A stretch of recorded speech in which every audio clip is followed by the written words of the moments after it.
Hi, I'm Katie with the Frain Group. Today we're cycling your air and process equipment ribbon blender.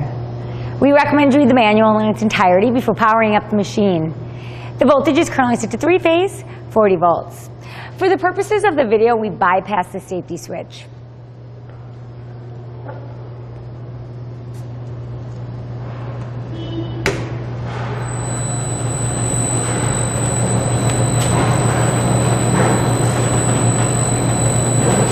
I'll now demonstrate the variable speed.